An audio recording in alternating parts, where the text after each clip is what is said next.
It's story time.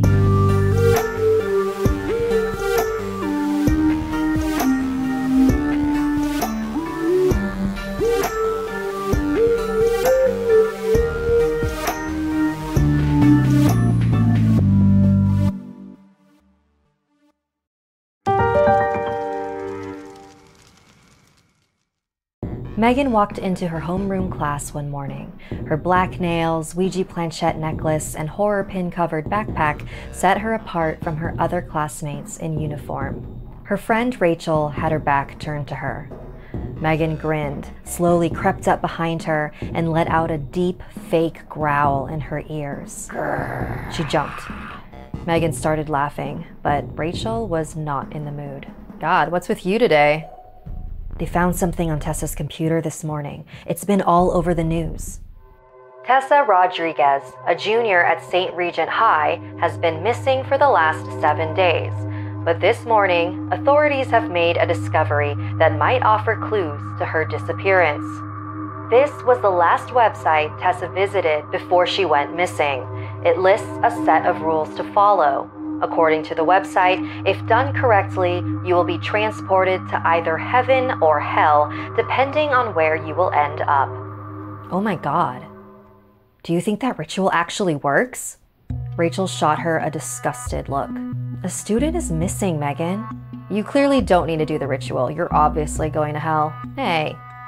Well, what if this was just a setup? Like whoever took her made it look like this website is what got her.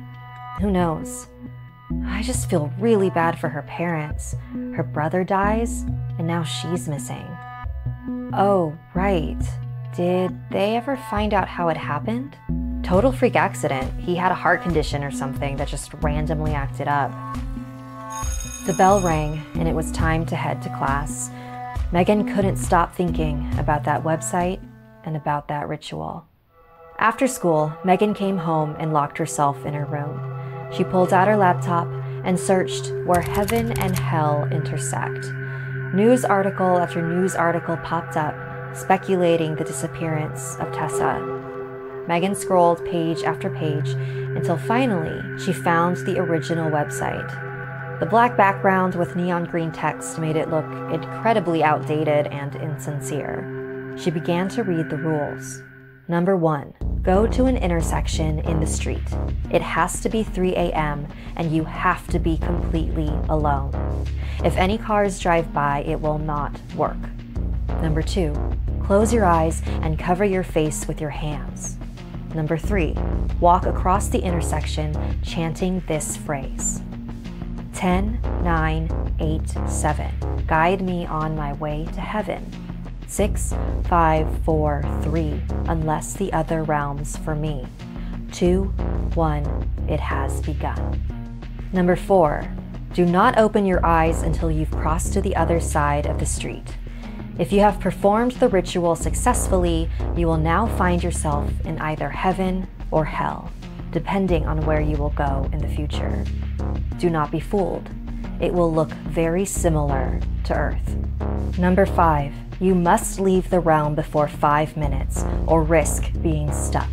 To return, you need to repeat the same process, but starting from the other side of the intersection and walking backwards. Megan closed her laptop. Her eyes fell on her wall where the program for her cousin Beth's memorial service from 2 weeks earlier was pinned. She had been found dead in her room after an accidental medication interaction. It happened very suddenly, and Megan never got any closure. Megan pulled out her phone, set her alarm to 2:50 a.m., and laid on her bed. Megan sat up and silenced her alarm. Slowly, she crept past her parents' room and out the door. She walked past her neighborhood park and a couple more houses down until she reached an intersection. She looked up and down the street to make sure there were no cars and no people.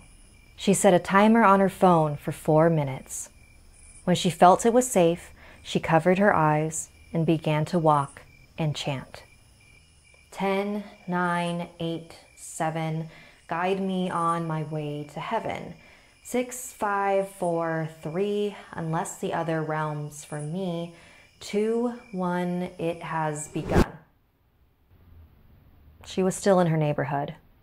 Everything looked the same. She let out a deep sigh of disappointment and began to walk back to her house. As she passed the park, she heard voices coming from the swing set.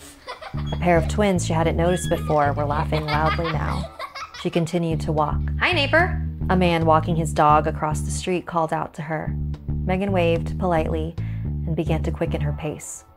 She entered her house and caught her breath.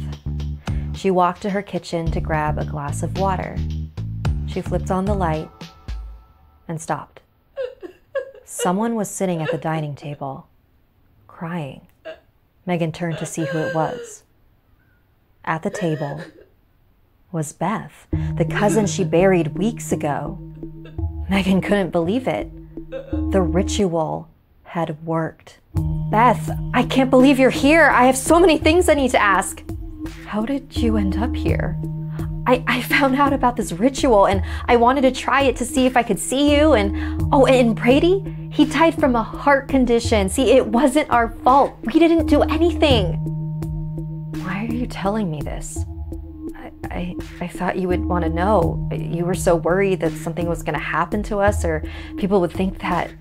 Think what? That we killed him? We didn't kill anyone. His heart killed him." "You are my favorite cousin, Megs. I was willing to do whatever you wanted, but you took it too far that night, and I couldn't live with the guilt. It was a harmless prank. You're still going to deny it, even now that you're here? You really are unbelievable." "But I'm not really dead." "Wait, where am I?" Footsteps and voices calling her name began to flood the house. Megan ran to the living room and frantically tried to open the window. The voices were getting closer. She managed to slide the window open and pop out the screen. She threw herself out onto the front yard and rolled onto the grass. Once she got back on her feet, she ran towards the intersection where she came from. Her mind was racing as she tried to remember what the rules were for returning back home. She passed the park, now filled with children, all making a beeline towards her. Her chest hurt, her legs begged for rest, but she didn't stop until she reached that intersection.